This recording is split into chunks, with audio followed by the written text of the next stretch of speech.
There was a small earthquake and I got lost midair. I was in a race to get back to my wife as soon as possible. We were kissing right when the master's hand grabbed me. And it's not like I have any power over this, but for some reason Eve takes that on me. She blames me instead of blaming the big hand. And yeah, even though this happened a few times already, she keeps on blaming me for leaving. She says it's embarrassing. She says it's giving her trust issues. Anyway, I was trying to get back to her, but the earthquake happened, so I don't know. I did my best, but everyone on my team was disoriented. We got in a fight and everything. We all went different directions. I left west with Jim. We stopped for water at a park the locals said was named MacArthur. It was all good, nice people. They said we could stay, but not for long though. They had it all figured out with the breadcrumbs and the taco leftovers. Charitable but not stupid, they said. I tried chasing some ladies for intercourse without success. They were all taken. I thought of Eve. We really needed to get going. We had to leave first thing in the morning. I looked for food, I looked for food, I looked for food. At dawn, we had already stretched, had breakfast, and washed ourselves. We were almost ready to take off when, just like that, a big hand got both of us. Again, I'm no Pearl Eyes, I know, neither is Jim. It was the band that gave us away. I knew I had to watch for hawks and dogs, but this took us by surprise. We were put in a box that was then put inside another box with wheels. Master has one too, a car, so I thought, well, maybe he sent someone to rescue us. He needed to recover his team anyway. We earn him money. I don't know, it made sense to me at the time. The drive was long and Big Hands wouldn't speak a word to us. Jim and I ended up singing to pass the time. Gonna hang my sombrero on a wire in the street flying home. Sweetheart, darling, just the sky, my feathers, and me. Long drive, though, a pain. Maybe that's why Master races us, out of jealousy, out of spite. We were on the 110 for a while. Peak hour, humans going to work, stuck and slow. But I was patient. I know how it goes. 110 for a little bit, then you take exit 13 El Segundo, and you go to the racing club. Except we didn't. Big Hands got off much sooner. Florence Avenue.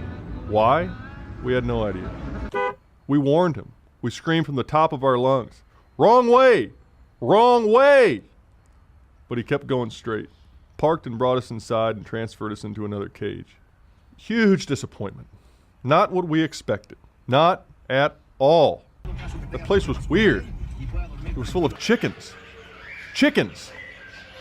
What kind of place was that? I still don't know. Chickens! And when he thought it couldn't get any worse, a parrot. God, I hate parrots. They think they are so good because they can speak human, which they don't, by the way. They're just great impersonators. They have no idea what they're saying. God, I hate parrots. A few days went by like this, the chickens with their gossip, the parrots with their circus, Jim and I eating junk food. Man, we were gaining weight too. Master keeps us lean, he's strict on us. Here, on the other hand, it was like having dessert for breakfast, lunch, and dinner. But I guess it helped with the cold. It was freezing in that cage. So cold, Jim and I had to hug in a corner. I thought of my wife a lot. I missed her and feared her. I knew the more time I'd spend away, the angrier she'd be. Oh, she can be a handful. But I love her. She's a funny one. And now that I've been gone for 2 years, I don't know how I'm going to explain this to her. Anyway, Jim and I were sleeping in our corner when the door of the cage slammed open. Idiot Lady Human had arrived. Big Hand grabbed Jim first, but she said, "Oh no, I want the other one." Then Big Hand grabbed me and tried putting me in a paper bag with holes in it, but the Idiot Lady Human said, "Oh no, poor thing, I brought my own nice bird cage." I gave her a pass then. I thought, oh well, maybe she's alright, you know? It sucked that they had separated us, Jim and I. It was fun having a partner despite it all. We were never best buddies before, not really. But you know, life puts you in weird situations. Shit happens, things change. He was alright, Jim. Hope he's okay. The so-called nice bird cage was huge and had heart-shaped windows. Too big. Too big. I don't like big spaces. I never liked them. Never will. I hate her already, the idiot. Being by myself in the big cage, God, it made me feel so alone. It's crazy how bad it gets when you have nobody. Just one person around keeps you sane. Was I going insane already? We got in the car again. We were on the go. By then I had lost all hopes of being rescued. We weren't on the 110. We weren't taking exit 13. We were taking Alameda all the way straight into downtown LA. We arrived to a tall silver tower. She carried me clumsily into an elevator, hitting the cage against her legs, making a clunking noise. I hated her. She seemed nervous. She didn't seem to know what she was doing either. I couldn't believe my life now depended on her. The idiot lady human. The elevator went up 17 floors. We arrived to an office and she closed the door behind us. Then she opened my cage's doors, stepped away and sat on a chair. She stopped moving. What's up? She stood still for so long that it seemed okay to come out. So I did. I stepped out slowly, walked around for a little bit, and I saw a window. I saw a window. Two, actually. And I thought, oh man, this is my chance. I flew as fast as I could and it was a solid transparent. Fuck, I hurt myself so bad. You know, the weird thing is that the idiot lady human kept on pretending she had never seen me before. She was like, oh my God, a pigeon sneaked in my office. No, bitch, you brought me here. What's wrong with you? And that's how it all started. The strange behavior. It's Bob. She would follow me with an artifact in her big hand, saying things that weren't at all true. At that point, I knew things were weird. I've heard of friends getting kidnapped for shootings, especially in Pennsylvania. But this was something else. Some kind of kink or something. Again, I tried my best to escape. But again, I hurt myself, and again she chased me. It seemed impossible. A lost cause. But the thing is, she was dumb. She had to call someone to catch me. That made me feel a little powerful. Get out. Oh, please come here. I really can't do this alone. His feet are weird. He's gross. I don't want to touch him. She was scared of my flying, so I terrorized her a little bit. That felt good. Oh my God, oh my God. But fun was soon over. Her husband arrived, threw a blanket at me. You know, darkness and pressure, then cage. Can't handle lights being off. I lost. Again inside a car. Again going somewhere. The two idiots in the front, me on the back seat. I've heard them talk about me. She said, only 2 days. He said, how? Where? She said, okay, all right, we'll keep him for longer. I saw MacArthur Park from the window. I screamed for help. I thought of Jim and his luck. Had he been captured by idiots too? We arrived somewhere and parked. They took me out of the car and hit my cage against their walking bodies, step by step. Finally, we arrived to the place where I'd spend most of my time from then on. Prison 1. The husband grabbed me, or as they say, petted me, and she said, oh, he looks like a baby. The humiliation started. How do I look like a baby? I don't know, you tell me. I'm a full-grown homing pigeon. I have feathers under my armpits. I'm a racer. I'm fast and strong. I was the first in last year's race. But oh, baby this, baby that. After a few minutes, my self-esteem was already at its lowest. I thought of Fredericksburg. I thought of my brothers. I thought of Mom. I thought of how she'd say to us, if they are mean to you, tell them we won World War II. And then I screamed, we won World War II! We won World War II! To no avail.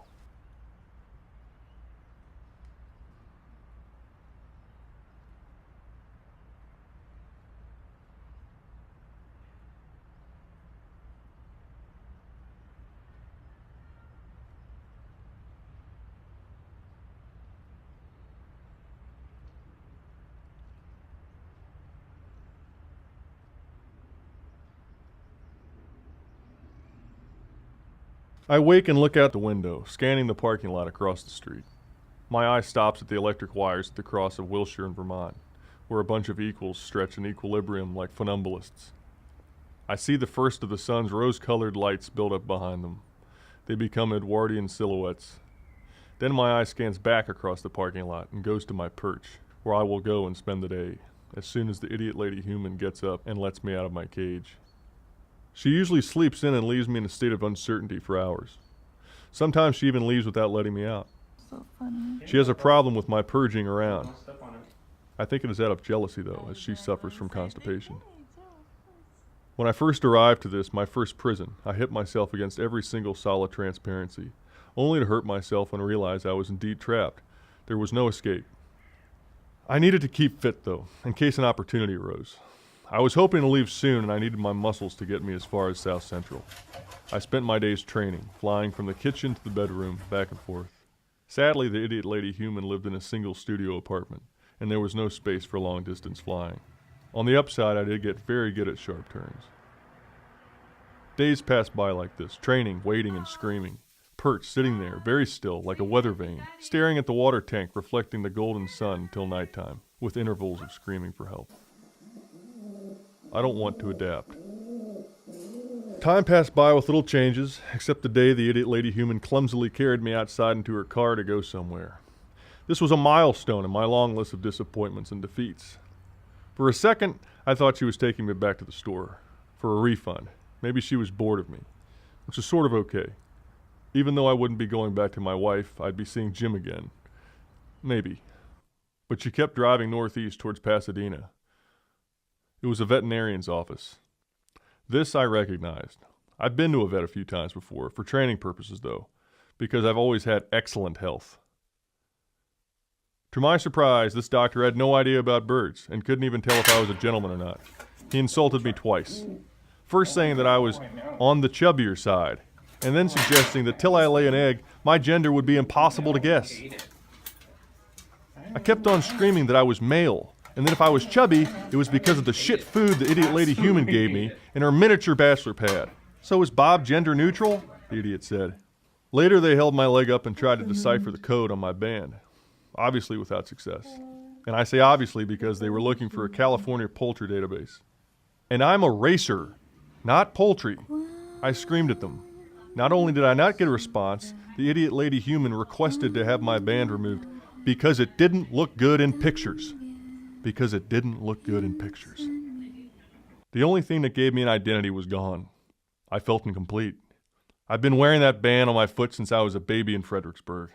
Not even Master would be able to recognize me now. And if Master doesn't recognize me, he wouldn't let me be with Eve. I don't even want to think about it. I'm horny, I'm horny, I'm horny. Back to prison 1 and deeply depressed, I spend the day sleeping. I had a lot of time to think. Flashbacks of mother's milk, the time I fell from the nest, Master's purchase, my transfer from Fredericksburg to LA, first race, Eve. I kept on writing poems for her in my head. What's imagination but a balcony? The decay of Koreatown is efflorescence through the phenomenal growth of movie houses. I cut my life to the feeling of my own feathers against the hot air of the bachelor apartment that was prison 1. Boredom is worse than stepping on a cigarette in a park.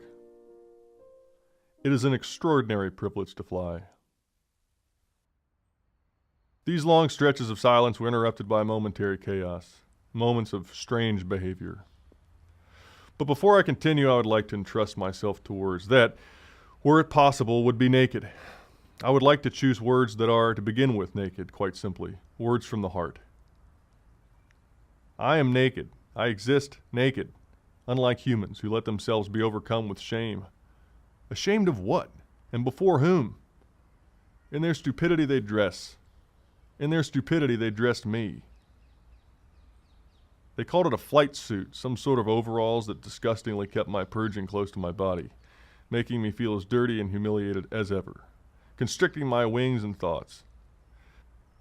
Just when you think things can't get any worse, well, they do. And these moments of shame, the shame of being clothed, included the flight suit and many other accessories.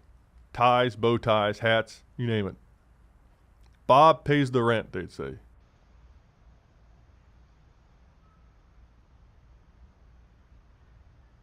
It was then that I gave up. Losing the band had been a low blow. Whatever happened afterwards I couldn't endure. I stopped training, got out of shape, and even started humoring the idiot lady human and her husband. As if suffering from some sort of Stockholm syndrome, I began liking them. They'd go into these tantric modes, what I previously called strange behavior, where they'd hold an artifact in their hands and play make-believe. I learned to love the artifact. So long had passed, I couldn't even think of Eve anymore. Even if I was given the chance to see her again, I was so distraught. I would have been embarrassed for her to see me like this. I'd become a shadow of myself, what some call a broken pigeon. Oh, if only I had been eaten by a hawk after the earthquake. Maybe I should walk into the oven, or eat the borax they washed me with. I couldn't imagine anything but dying. In this downward spiral, I celebrated the flight suit and the abominable feeling of feces against my body. I had become a tax deduction. My daily tortures grew exponentially more sophisticated until one day I was tied to a leash and taken outside. I was taken outside, but so revolted with myself, so repulsed by this vile existence, I didn't dare fly away. One day, though, everything changed. Prison 1 was emptied like a shoe full of sand. Curiously, broken bits and pieces remained. My memories of the place turned pink in nostalgia. I was transferred to Prison 2. Deeply disorienting. It had stairs, 2 floors, larger aerial space, but it didn't matter. Now fat and lazy, my approach was bourgeois. So beautiful. If I name it, it exists. I didn't call it confinement anymore. Instead, a lifestyle choice. Clean is alone overrated. My feces felt now familiar to my feathers. Drunken ignorance, we go forward. Perched, sitting there at the window, very still, like a weather vane. I look out the window, scanning the garden. My eye stops at the rabbit figurine, which reminds me of the hair at the vet where my band was removed and my identity erased 13 months ago. Learning to walk up the stairs, I'm more human-like, therefore more liked. Parrot-like. From screaming for hours, I now shout for a few minutes each day. What seemed to be a pleasant-sounding song. Help, help, help, help, help, help, help. Help, help. After a period of intense activity, strange behavior, and make-believe for what seems to be the photo shoot of a sexy calendar, I'm granted an apartment of my own. Too big. Too big. I don't like big spaces. I never liked them. Never will. But it's okay. Hi, Bob. It hangs from the outside. I'm now more outside Prison 2 than I am inside Prison 2. I'm no longer ruled by the artificial nights of the electric switch. No longer ruled by big hands. Reanimated by direct sunlight, my instincts have suddenly been awakened, and my energy for fighting recovered. I want to get out of here. I want to leave. Eve's face comes up constantly, shamelessly. Her pearly eyes, her crimson beak. Memories are clear while I drink up my emotion and frame my virtues. My morning screams are louder and happier. Let me out! Let me out! I notice this bothers the idiot lady human. My new home hangs from her bedroom window, and our schedules are not compatible. While she is a lazy slob, I rise with the sun. I am nature. With my screams of joy, she must transfer to a different room in the house to continue sleeping.